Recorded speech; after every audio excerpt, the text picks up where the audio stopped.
Hello everyone, welcome to part 2 of episode 1 of our By City series. If you haven't watched part 1 of this episode, please pause the video right now and follow the link that should be in the description. For the rest of you lovely people, let's dive in.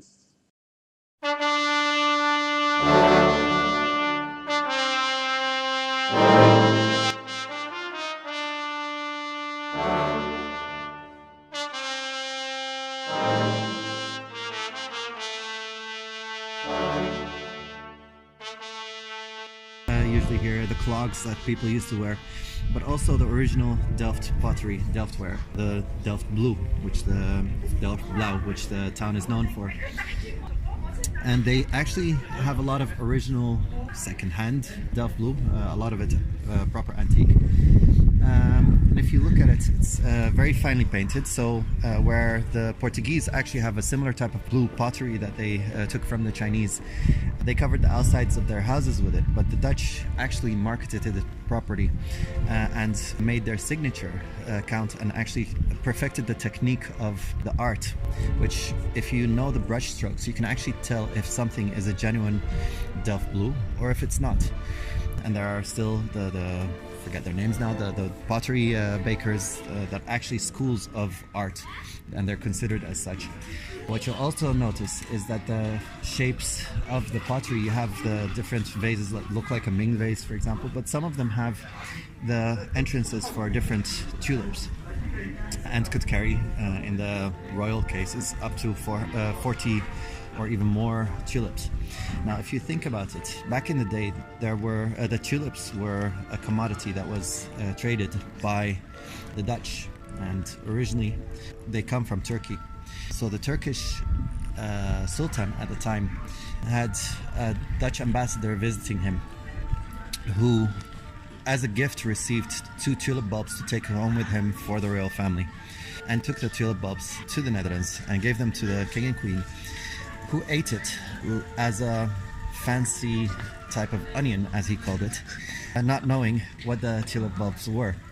Of course, it tasted horrible, and they didn't understand how this could be a delicacy or delicatesse. So the ambassador was sent back to Turkey to understand better how to cook this fancy onion, just to find out that the Sultan laughed at him and explained that the whole garden and the flowers that it was covered in were tulips, and that they were among the rarest flowers that could be found anywhere on earth. So he gave another set of tulip bulbs to the ambassador, this time for him to explain what he had taken with him to the Netherlands. This gave birth to the trade, and eventually what they call tulip mania.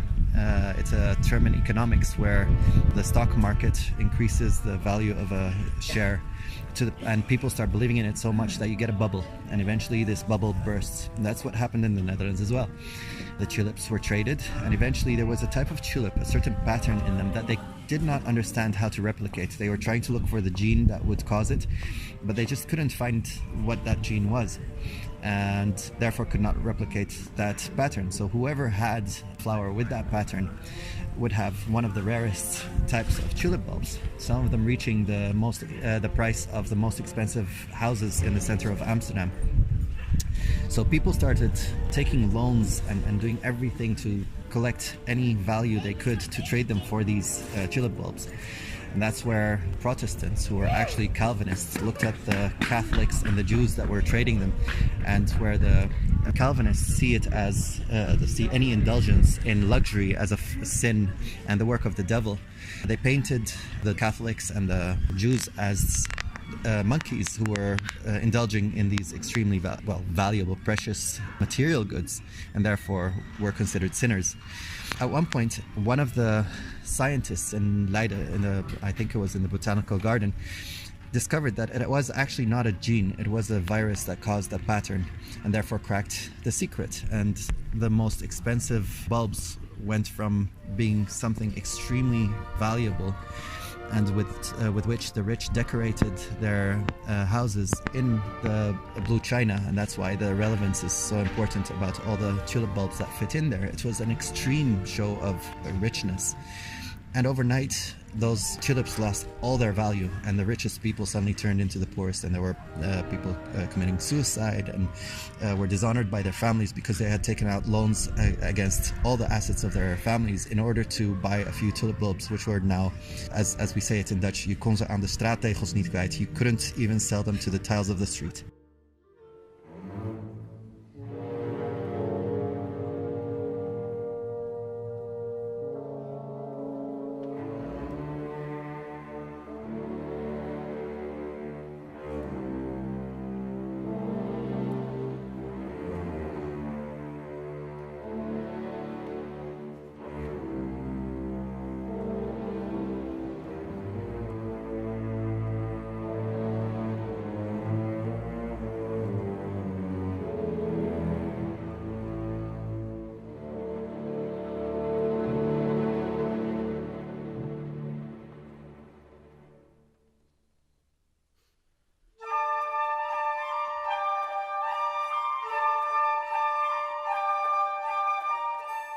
Here we're standing in front of the Oude Kerk, the old church of Delft. It's among others known for the fact that it has the tomb or the grave, let's say, of Vermeer. And that tomb is a very strange one because unlike all the other tombs that are normal lying down graves, this one is a standing grave. And the reason is that when Vermeer died, as happens with a lot of artists, his family was so poor and they didn't have much money. And therefore all they could afford was a small square inside the church. But they insisted on having him buried inside the church. So they put him in a coffin and turned it sideways and made him stand in his grave. So he's in a standing grave inside the church. But if you look at the tower of the church, it is slanted to the level that it's actually more slanted than the Tower of Pisa used to be before it lost its balance. And this one is still standing straight. It actually took 300 years to build the whole church and the tower. And the reason is that the church tower was originally built on animal hides. And bit by bit, of course, the animal hides started to ferment and the church tower started to sink. And they took the architects of 300 years, and that's why you also see the different patterns, the different tiles embedded in the architecture of this church, especially when you walk around it, because the 300 years of architects also came with the architecture of their time. So they used different types of stone, different type of material, but eventually also tried to embed every single trick they could find to make the church tower look more straight and to correct the first mistake. And rather than taking away the tower and building it from scratch, they just kept on building and finding tricks to straighten it out, and basically built the rest of the church to pull the tower in its place and make sure that it stays balanced. But if you look at the top of the tower, the clock, for example, has a longer side to the right, at least the frame around the clock, than it does to the left.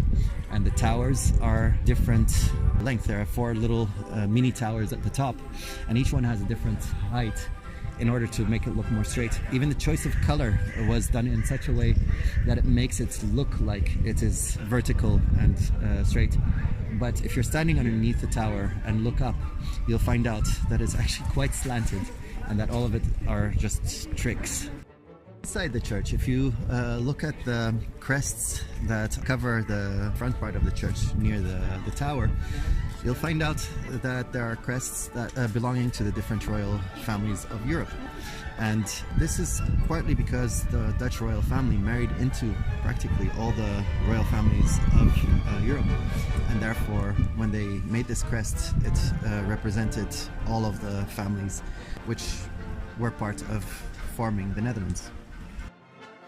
So, the church in the north of the Oude Delft is done in Venetian style, and the reason for this is because Delft, as I said before, was came to be out of 2 types of trade.